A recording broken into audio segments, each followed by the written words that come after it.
Hi, my name is John Marquez Mabingnay, and in this video, you are about to find out how Jose Rizal and Maximo Viola turned their European trip into a mix of intellectual meetups, cultural deep dives, and just a bit of sightseeing flex, really. From geeking out over flowers in Dresden to finally meeting his legendary pen pal, Blumentritt in late March, Rizal proves that he's not just a writer, but also a top-tier traveler. You'll see how their journey takes them through Prague and Vienna, where they soak up history, exchange ideas, and probably charm a few people along the way. But before we dive into all that, let's talk about the guy who made this trip possible. A doctor, a bro, with the cash to deploy, Maximo Viola, a friend that I'm sure you'd enjoy. Backing the trip and the book we employ, let's roll the intro.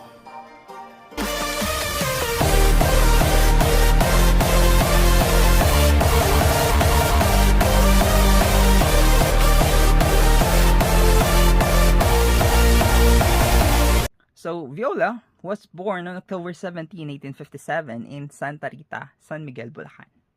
His parents' names are Pedro Viola and Isabel Sison. He pursued medicine, first completing his pre-med studies at the University of Santo Tomas before heading to Spain to earn his medical degree at the University of Barcelona in 1882.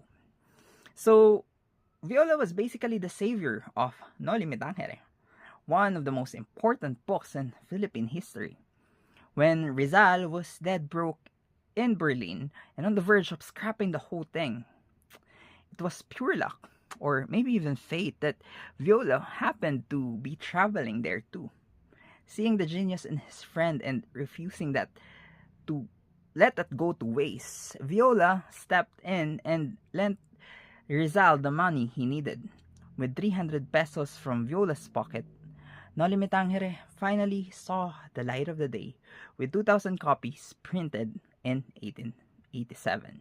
So just an additional information, after their European trip adventure, Viola returned to the Philippines in 1887 and practiced medicine. He briefly reunited with Rizal in Manila in 1882, but they both fell under the Spanish suspicion for their connections to the nationalist movement. Later, during the Philippine Revolution, Viola and his brothers took refuge in Biak na Bato.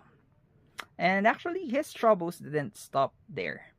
During the American occupation as well, he was imprisoned, but later freed by an American doctor who needed his expertise in tropical diseases. So yeah, Viola wasn't just Rizal's friend. He was a key figure in history, from funding No Me Tangere to playing an active role in the country's struggle for independence. And with that, let's start the tour. Rizal, Rizal, Rizal, the explorer, traveler, scholar, a fearless reformer. Through the lands he roamed, with wisdom he soared, a voice for the people, a dream to restore. So, the tour begins at the crack of dawn on May 11, 1887. Rizal and Viola, two brown-skinned doctors with a thirst for adventure, boarded a train out of Berlin. It was the perfect time for a European road trip. Or in this case, it's more of a rail trip, really. Spring was in full bloom. The meadows were turning into that ridiculously perfect shade of green. And every little village they passed was buzzing with life. Rizal, being Rizal, didn't just pack clothes. He brought along every single letter he had received from his family and friends. And their stop? Dresden, one of the finest cities in Germany. Now, Dresden wasn't just another postcard perfect city. It was also hosting a regional floral exposition, which was basically a paradise for Rizal, because he's basically the ultimate botany nerd, right?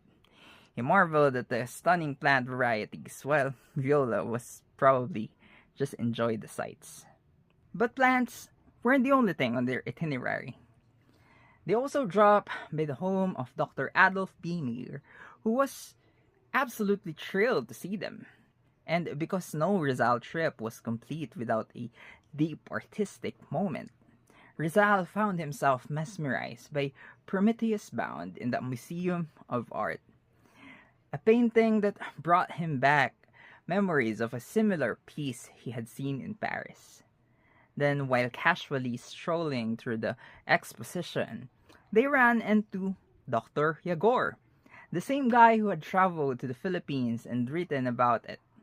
And when Rizal mentioned their next destination, Lake Merits, to finally meet his longtime panto, Blumentritt, Dr. Yagor gave them a heads up that they might want to send him a letter first because, as per Dr. Yagor, the guys got in a nervous disposition, and their surprise visit could give Dr. Blumentritt a heart attack. Taking the advice seriously, Rizal and Viola make sure that they send a wire to Blumentritt first before heading to their next stop. And now let's fly to Teschen. But before we actually get to their journey to Teschen, let's talk about the man that they were about to meet, Professor Ferdinand Blumentritt. So now here's the fun fact about Professor Blumentritt.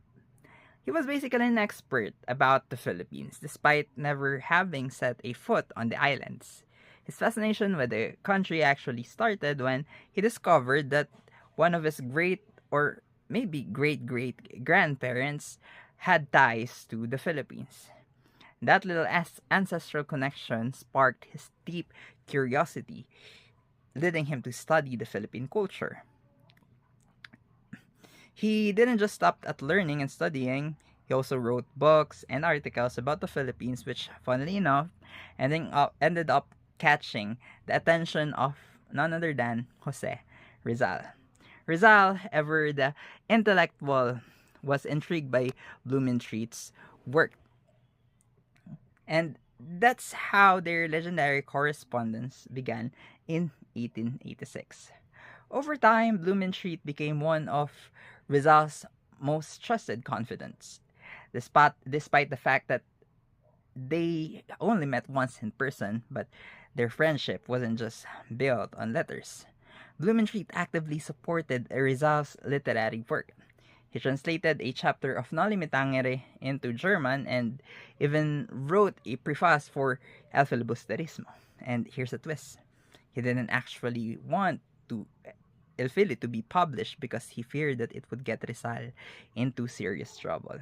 And spoiler alert, he was right. The novel's sharp critique of Spanish rule led to the persecution of Jose Rizal, and also his trial and execution in 1896. Rizal's last letter before his death was also for Blumentritt. When Blumentritt received it, he reportedly broke down into tears. Blumentritt was also a key figure in La Solidaridad, the newspaper that became the voice of the Filipino reform movement. Later on, Blumentritt joined to the Berlin Society for Anthropology, proving just how deep his academic interests run. Even today, his name lives in the Philippines. Blumentritt is more than just a name and history books. It's actually everywhere. It's on streets, train stations, and even markets across the country bear his name. Because of his deep ties with Jose Rizal, his hometown, Lake Merits, in Czech Republic, became a sister city to Calamba, Rizal's birthplace, and also the Pitan where Rizal's exile years was spent. Alright, that's enough history about Blumentritt. Now, let's continue flying to Teschen. Rizal, Rizal, Rizal the explorer, traveler, scholar, outsealist, reformer. Through the lands he roamed with wisdom, he soared. A voice for the people, a dream to restore. Alright, let's set the scene. It's May 13, 1887 at exactly 1:30 p.m. A train from Prague rolls onto the station at Lake Merits, Bohemia. And On the board are two Filipino travelers, Jose Rizal and his friend Maximo Viola. Waiting for them on the platform is none other than Professor Ferdinand Blumentritt. He's holding a sketch of Rizal, which Rizal had sent to him earlier, to make sure that he recognizes his longtime pen pal. And then for the first time, these two intellectual giants who had built friendship entirely through letters meet face to face. In flawless German, they greet each other, breaking the barrier of years of correspondence with a simple spoken hello. Blumentritt, the warm-hearted Austrian scholar, instantly takes to Rizal like a father welcoming a long-lost son. Now, being the absolute legend of host he is, Blumentritt doesn't just give Rizal and Viola a handshake and then send them on their way. No, no, no. He brings them straight to his home, introduces them to his wife, Rosa, and their kids, Dolores, Conrad, and Fritz, before helping them settle into the nearby hotel. So, in the next few days, Rizal and Viola live their best European tourist lives. Guided by Blumentritt himself, they tour the scenic spots of Lake Meritz, soak in the rich history, and even hit up a local beer garden where Rizal casually flexes his language skills. Picture this. Heated debate is happening at the nearby table about whether the railroad should pass through a neighboring town. The town's mayor, aka the burgomaster, is there too, deep in the discussion with his friends. Blumentritt, knowing everyone in town, takes the opportunity to introduce Rizal and Viola. Rizal, ever the polyglot, jumps into the conversation in perfect German. The burgomaster was stunned, asked how long it took to Rizal to learn the language, and Rizal, cool as ever, just says, 11 months, sir. The mayor nearly falls off his chair in amazement, and even Blumentritt can't help but hug Rizal, telling him that even most Germans don't speak German that well. But that's not all. Rizal and Viola also attend a meeting of the Tourist Club of Lake Meritz, where Blumentritt is secretary. And when Rizal gets up to give an impromptu speech about Austria's beauty and its warm-hearted people, the crowd loses it.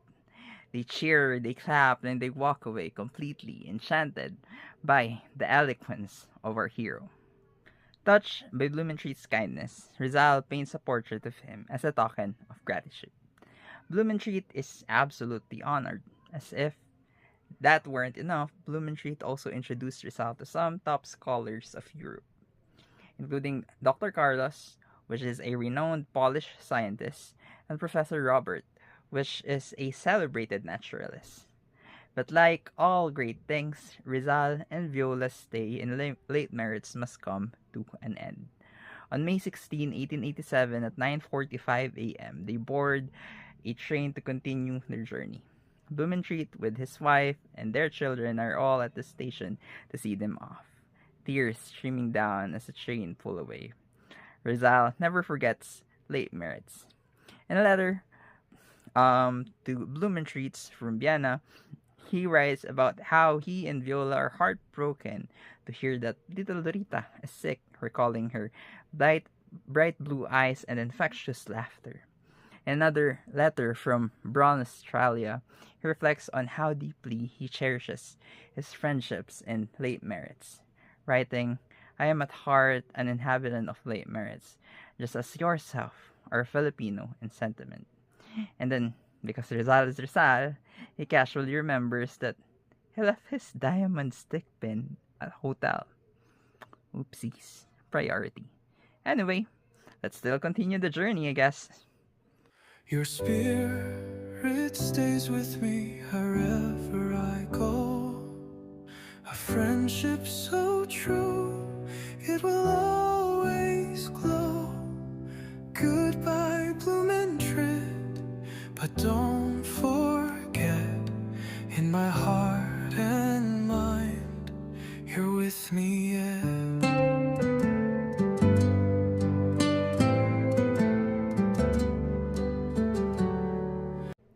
Alright, next up is Prague. After their unforgettable time in Lake Meretz, Rizal and Viola set off for the historic heart of Bohemia. But they weren't arriving unprepared this time. Thanks to Blumentritt, who basically had connections everywhere, they carried letters of recommendation addressed to Dr. Welcome, a professor of natural history at the University of Prague. Now, Dr. Welcome was no ordinary scholar. He was also a gracious host. Along with his wife and daughters, he welcomed Rizal and Viola with open arms and took them on a tour of the city's most famous landmarks. First on the list is the tomb of Nicholas Copernicus, the legendary astronomer who dared to challenge the idea that Earth was on the center of the universe.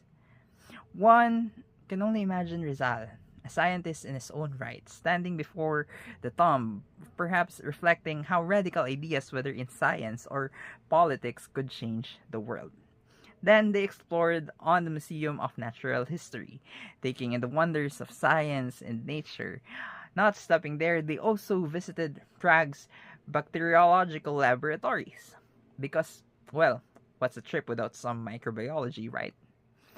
But real historical weight hit when they visited the cave where San Juan Nepomuceno, a Catholic saint, was once imprisoned. And if that was not chilling enough for you, they stood on the very bridge from which he was thrown into the river, one of the Prague's most haunting legend. After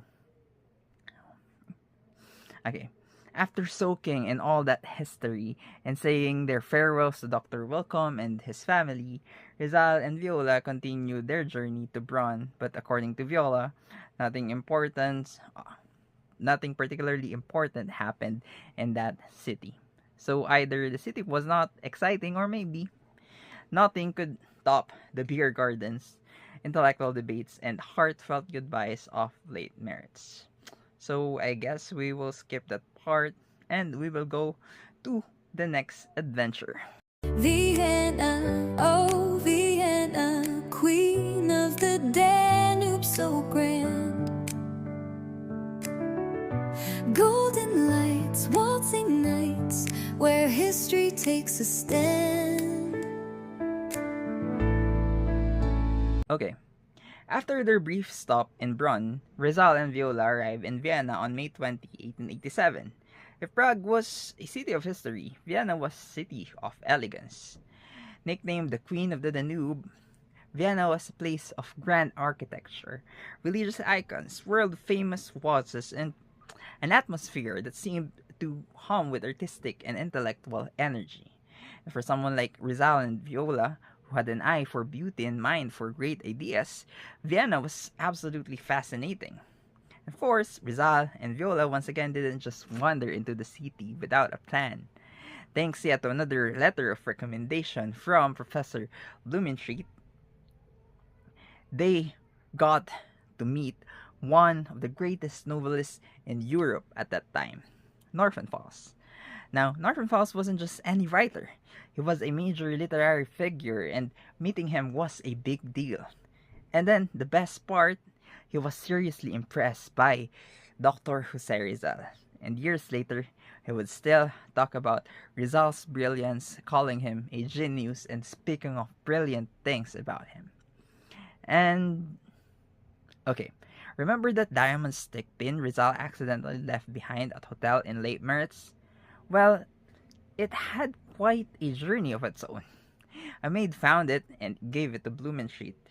And of course, Blumentritt made sure it found its way back to Rizal in Vienna. Okay, during their stay, Rizal and Viola checked into Hotel Metropole and did what any curious travelers would do. They explored and they visited the famous churches and museum in Vienna, the art galleries, theaters, public parks, soaking into the city's culture along the way. And another interesting event that happened is they also meet the two of Blumentritt's friend, Massner and Nordman. They are both Austrian scholar as well. proving once again that Rizal's journey wasn't just about sightseeing, it was about connecting with intellectuals, deepening friendship, and leaving an impression wherever he went.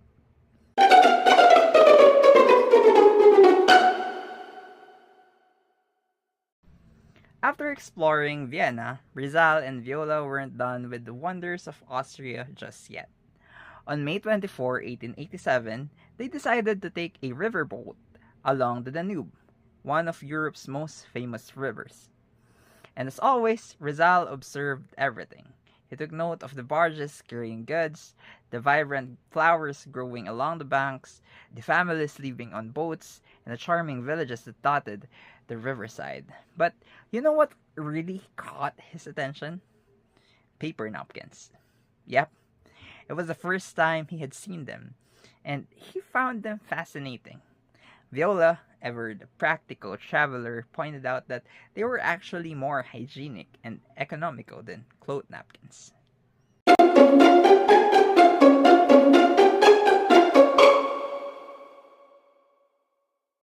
Their river journey ended in Linz, and from there they traveled overland, making several stops along the way. In Munich, they made sure to try the city's legendary beer. Because when in Munich, beer. Next, they reached the Nuremberg, a city known for its history and its terrifying torture devices from the Inquisition. Rizal, ever the curious scholar, examined this machine closely. But the city wasn't all about dark history. Actually, it was also a major hub for doll manufacturing, something that intrigued both travelers. Then their next stop was Ulm, boasted the tallest cathedral in Germany.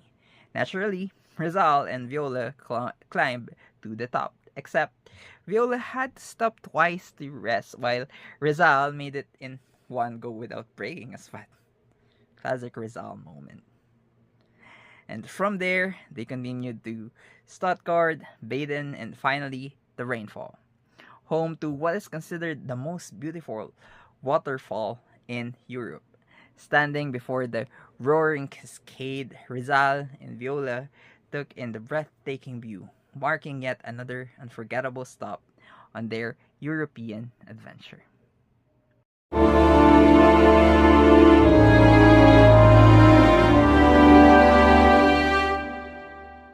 After marveling at the Rhinefall, Rizal and Viola crossed Switzerland, making a brief stop in Schaffhausen from June 2 to June 3, 1887. They continued their journey through the picturesque cities of Basel, Bern, and Lausanne, each offering its own blend of history and charm, but the real highlight of their Swiss adventure was Geneva. Arriving in Geneva by a small boat across the foggy Liman Lake, Rizal and Viola found themselves in one of the most beautiful cities in Europe. Geneva was a hub for world travelers, and its people were impressively multilingual, speaking French, German, and Italian. Naturally, Rizal, the ultimate polyglot, had no trouble switching between these languages in conversation. When they weren't exploring the city's landmarks, Rizal and Viola took to the water, boating on Liman Lake. Rizal, who had spent his childhood rowing in the Calambra River, impressed Viola with his skill. It wasn't all sightseeing though. On June 19, Rizal turned 26, and in true Filipino fashion, he celebrated by treating Viola to a grand meal. After 15 unforgettable days in Geneva, it was time for a bittersweet goodbye. On June 23, 1887, Viola headed back to Barcelona while Rizal continued on his setting sights on Italy, the next chapter in his European journey. Goodbye, Viola, bro, the hero of the hero. Rizal is heartbroken, romance won't be forgotten.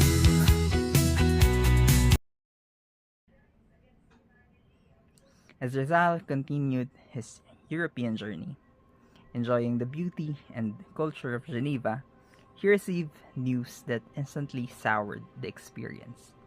Back in Madrid, an exposition was being held to showcase the Philippines, but instead of focusing on the country's industry or progress, the Spanish organizers decided to put Igorots on display, treating them as human curiosities. Now, if you know anything about Rizal, you can probably guess his reaction. He was furious. In his letter to Blumentritt on June 6, 1887, he wrote,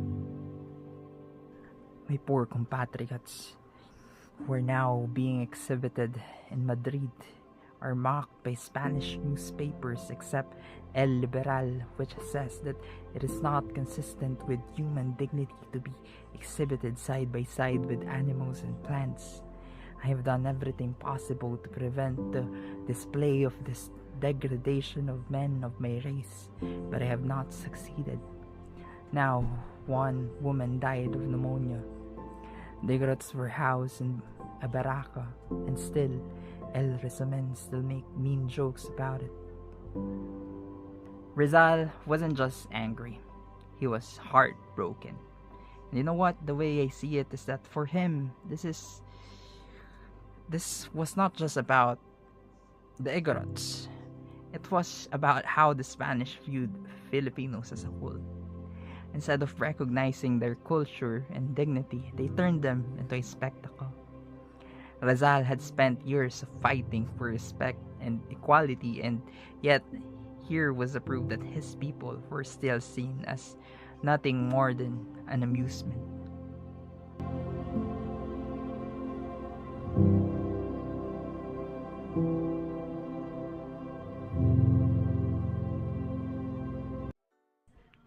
Anyway, the journey still continues. From Geneva, Rizal made his way to Italy, checking off stops in Turin, Milan, Venice, and Florence before finally arriving in Rome, the Eternal City. The city of the Caesars, the place where history practically sips out of the cobblestone. And Rizal was absolutely thrilled. He writes to Blumentritt on June 27, 1887 something. "I am in Rome. Everything I step on is the dust of heroes. Here I breathe the same air which the Roman heroes have breathed. I salute every statue with reverence. I remain seated for hours contemplating everything and restoring life to the ruins." So basically, Rizal was having the ultimate history nerd moment. He explored the Forum Romanum, the amphitheater, the Capitoline Museum, and other countless churches, soaking it all in. The one that he was not a fan of, the cafes and their French songs. Apparently, those were not just his vibe. Then on June 29, feast of St. Peter and St. Paul, he stepped into the Vatican for the first time. And if Rome had impressed him, the Vatican completely blew him away. St. Peter's Basilica in towering square, the ornate artwork, and even the papal guards standing in their colorful uniform. The entire place was just on another level, but as much as he loved Rome, his journey had to come to full circle. Every night, after sightseeing, he returned to his hotel exhausted but fulfilled. And with that, his European adventure came to an end. He packed his bags, sent word to his father, and prepared for the next chapter, the one where he returns home to the Philippines, forever changed. Because no matter how far he traveled, his true mission was just beginning. Rizal, Rizal, Rizal, the explorer, traveler, scholar, a fearless reformer. Through the lands he roamed, with wisdom he soared, a voice for the people, a dream to restore.